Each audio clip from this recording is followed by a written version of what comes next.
아니, 이게 진짜 뉴스 맞아?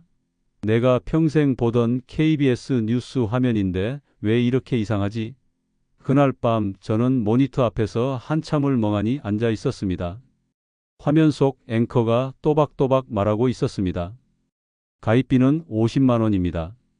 그리고 공공 예탁금으로 500만 원만 넣으시면 매달 30만 원 이상의 생활비를 보장받으실 수 있습니다.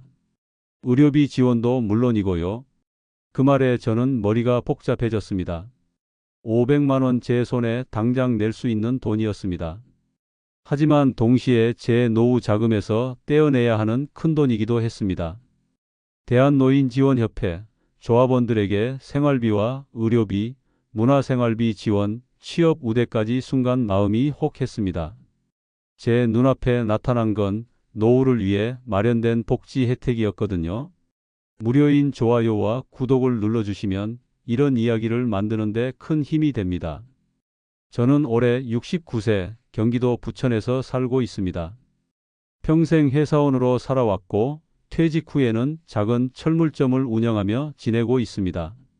아내와 단둘이 살고 있지만 생활비는 늘 빠듯했습니다. 병원비, 약값, 전기세, 수도세, 그리고 날마다 오르는 물가까지 통장을 보면 한숨부터 나왔거든요. 사실 최근 몇 달간은 생활비가 특히 문제였습니다.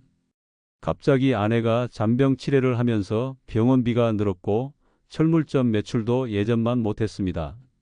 대형마트와 인터넷 쇼핑몰 때문에 매출은 계속 줄어들고 있었습니다. 그러면서 자연스럽게 자식들과도 갈등이 생기기 시작했어요. 큰아들은 결혼한 지 10년 차로 집과 생활비를 감당하기에도 벅차서 저희에게 자주 도움을 줄 수 없었습니다. 작은 딸은 직장 생활과 육아로 정신이 없다고 하더군요. 아버지, 또 돈 달라는 거예요? 어느 날 저녁 큰아들에게 생활비 지원을 부탁했을 때 들었던 말입니다.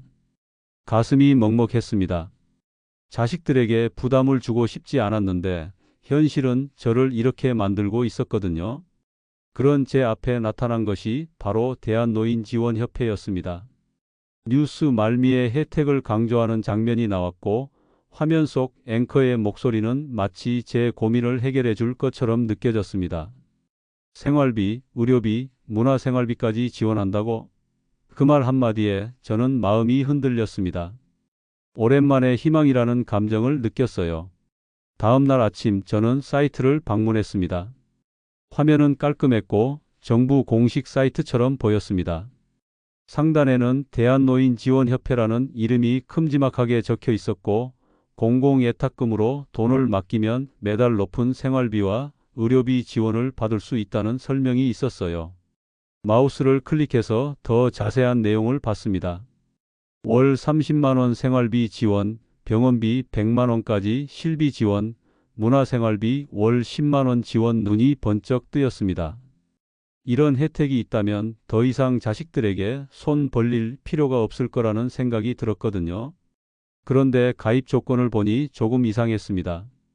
회원 가입비 50만 원, 공공예탁금 500만 원 납부 후 혜택 시작. 순간 머리가 아찔했습니다. 설마 사기일까 싶었지만 뉴스 화면까지 쓰는데 믿을 수도 있다는 생각이 들었어요. 그날 오후 저는 친구 영수에게 전화를 걸었습니다. 영수는 저와 동갑이지만 인터넷과 스마트폰 활용에 능숙했습니다. 영수야, 나 이거 좀 이상한데 뉴스 화면 그대로 쓰고 생활비, 의료비 준다는데 혹시 알아봐 줄래? 영수는 한숨을 쉬더니 말했습니다. 형님, 그거 사기예요. 요즘 AI로 뉴스까지 조작해서 노인들 속이는 사례 많아요. 주변에 이미 피해 입은 사람도 있어요. 순간 등골이 서늘했습니다. 제가 하루 종일 가슴 졸이며 고민했던 돈, 제 노후 자금 500만 원이 한순간에 사라질 뻔한 거였어요. 진짜요? 그런데 뉴스 화면이 진짜 똑같던데요? 저는 믿을 수가 없었습니다. 형님, 지금 기술이 얼마나 발달했는지 몰라요. 진짜 뉴스 앵커 얼굴까지 그대로 만들어서 가짜 뉴스를 만드는 시대예요. 절대 속으면 안 돼요. 영수의 말에 저는 식은땀이 흘렀습니다. 만약 그 말을 듣지 못했다면 이미 큰돈을 잃었을 거예요. 그날 저녁 저는 아내와 진지하게 이야기를 나눴습니다. 여보, 내가 혹시 피해를 입을 뻔했어. 뉴스까지 그대로 쓰던데? 아내는 저를 보며 웃으면서 말했습니다. 당연히 이상했지. 우리 앞으로 이런 건 무조건 같이 확인하자. 그러면서 아내가 말했습니다. 당신 예전부터 그랬잖아. 뭔가 좋은 이야기만 나오면 귀가 솔깃해지고 나는 처음부터 의심스러웠어. 그러게 말이야. 500만 원이나 되는 큰돈을 그렇게 쉽게 낼 뻔했네. 저는 아내의 말에 고개를 끄덕였습니다. 며칠 뒤 뉴스에서 보도됐습니다. 바로 그 단체, 대한노인지원협회라는 이름으로 활동하던 사기 일당이 경찰에 붙잡혔고 수십억 원의 피해가 발생했다고 했습니다. 일부 피해자는 퇴직금을 전부 날리고 노후 생활이 막막해졌다는 소식도 있었어요. 그 소식을 듣고 저는 가슴을 쓸어내렸습니다. 땀이 비 오듯 흐르던 순간이 떠올랐습니다. 만약 영수가 경고하지 않았다면 혹은 아내와 상의하지 않았다면 이미 큰돈을 잃었을 거예요. 뉴스에서 피해자 인터뷰도 나왔습니다. 저도 똑같은 뉴스를 봤어요. 진짜인 줄 알았죠. 퇴직금 2천만 원을 다 털어넣었는데 지금은 빈털터리가 됐어요. 그 말을 듣고 저는 온몸에 소름이 돋았습니다. 하지만 여기서 끝이 아니었습니다. 생활비 부족으로 인해 자식들과의 갈등은 여전히 남아 있었거든요. 어느 날 큰아들이 제 철물점에 찾아왔습니다. 아버지, 이번 달 생활비는 조금 줄여주세요. 우리 집도 빠듯합니다. 그 말에 저는 참을 수 없었습니다. 나는 하루하루 살아가기도 힘든데 내가 우리 생활비를 줄이라고 해? 결국 말다툼이 이어졌습니다. 서로 소리를 지르며 화를 내다가 결국 큰아들은 문을 쾅 닫고 나갔어요. 아버지는 맨날 우리한테만 의지하려고 해요. 저희도 힘들다고요. 큰아들이 나가면서 던진 말이었습니다. 그날 밤 저는 혼자서 오랜만에 눈물을 흘렸습니다. 평생 자식들에게 의지하며 살았는데 이제는 제가 그들에게 부담이 되는 존재가 된 듯한 기분이었어요. 여보, 우리가 너무 자식들한테 의존하고 있는 건 아닐까? 아내에게 물어봤습니다. 그럴 수도 있지. 하지만 우리가 할 수 있는 게 뭐가 있겠어? 나이도 이만큼 먹었는데 아내도 한숨을 쉬었습니다. 며칠 후 작은 딸이 찾아왔습니다. 아버지, 제가 조금 도와드릴까? 이번 달만요. 그 순간 마음 한구석이 따뜻해졌습니다.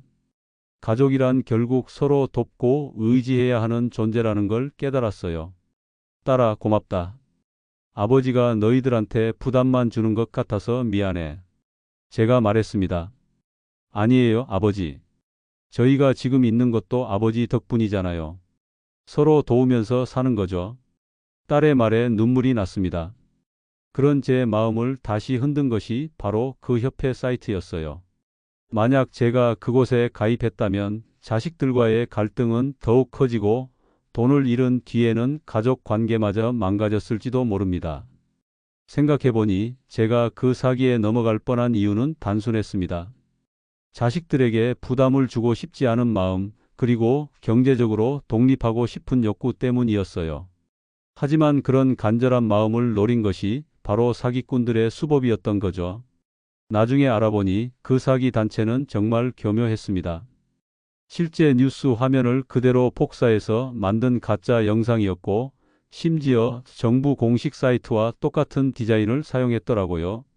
일반 사람들이 구별하기 어려울 정도로 정교했습니다. 영수야, 정말 고마워. 내가 아니었으면 큰일 날 뻔했어. 며칠 후 영수에게 다시 전화를 걸어 고마움을 표했습니다. 형님, 요즘 이런 사기가 정말 많아요. 특히 우리 나이대를 노린 게 많다고 하더라고요. 앞으로도 조심하셔야 해요. 영수의 말이었습니다. 그 이후로 저는 인터넷에서 뭔가 좋은 제안이 나와도 반드시 확인하는 습관을 길렀습니다. 첫째, 정부 복지 서비스는 반드시 공식 포털을 통해 확인할 것. 둘째, 원금 보장과 고수익은 반드시 의심할 것. 셋째, 중요한 결정은 반드시 가족과 상의할 것. 몇 달이 지나고 저와 큰아들과의 관계도 조금씩 회복되기 시작했습니다. 어느 날 큰아들이 다시 철물점에 찾아왔어요. 아버지, 저번에 화를 내서 죄송해요. 아니다, 아들아. 아버지가 너희들한테 너무 의존하려고 했나 봐. 저도 솔직하게 말했습니다. 그래도 가족이잖아요. 서로 도우면서 살아야죠. 큰아들의 말에 마음이 따뜻해졌습니다. 지금 생각해보면 그 사기 사건은 제게 여러 가지를 깨닫게 해준 경험이었습니다. 무엇보다 가족의 소중함을 다시 한번 느꼈고, 혼자서 모든 문제를 해결하려고 하지 말고 주변 사람들과 상의하는 것이 얼마나 중요한지 알게 됐어요. 아내와도 이런 이야기를 자주 나누게 됐습니다. 여보, 우리가 나이를 먹을수록 이런 사기꾼들의 타겟이 되기 쉽다는 거 알아? 그러게 말이야. 앞으로는 뭐든지 둘이 같이 판단하자. 실제로 주변에서도 비슷한 피해 사례들을 많이 들었습니다. 동네 할머니 한 분은 건강식품 사기에 당해서 몇백만 원을 잃으셨고, 또 다른 분은 투자 사기로 집까지 팔 뻔했다고 하더라고요. 요즘 노인들을 노린 사기가 정말 많아요. 동네 경로당에서 만난 다른 어르신의 말씀이었습니다. 우리는 인터넷이나 스마트폰이 익숙하지 않으니까 더 쉽게 속는다고 해요. 그 말을 듣고 저는 다시 한번 오싹했습니다. 정말 한순간의 방심이 평생 모은 돈을 날릴 뻔했거든요. 이제는 철물점에 오시는 동네 어르신들에게도 이런 이야기를 종종 해드립니다. 요즘 뉴스까지 가짜로 만들어서 속이는 사기가 많으니까 조심하세요. 정말이에요? 뉴스까지요? 놀라시는 분들이 많아요. 네, 정말이에요. 저도 당할 뻔했어요. 뭔가 너무 좋은 조건이면 반드시 의심해 보세요. 이렇게 말씀드리곤 합니다. 그런 대화를 나누다 보니 저 혼자만의 문제가 아니라는 걸 깨달았어요. 많은 어르신들이 경제적인 어려움 때문에 이런 달콤한 유혹에 넘어가기 쉬운 상황이라는 거죠. 사실 그 당시 제가 그 사기에 혹했던 가장 큰 이유는 자존심이었습니다.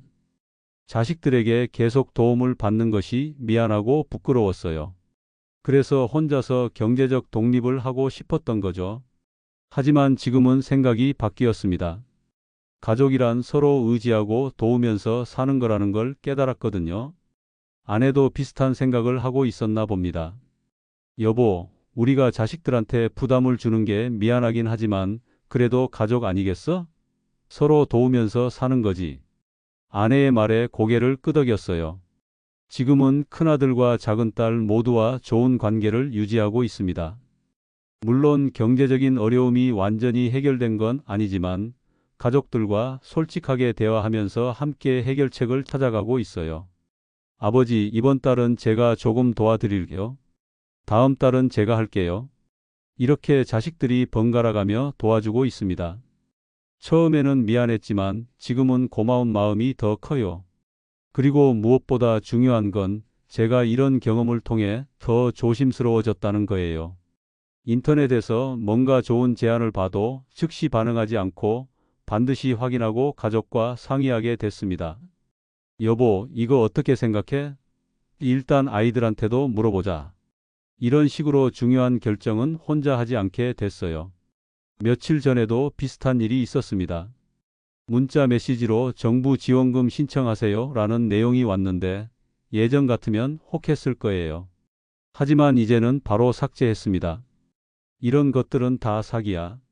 아내에게 보여주면서 말했어요. 이 사건을 통해 저는 정말 많은 걸 배웠습니다. 무엇보다 혼자서 모든 걸 해결하려고 하지 말고 주변 사람들과 상의하는 것이 얼마나 중요한지 깨달았어요. 그리고 가족의 소중함도 다시 한번 느꼈고요. 지금도 가끔 그날을 생각하면 식은땀이 납니다.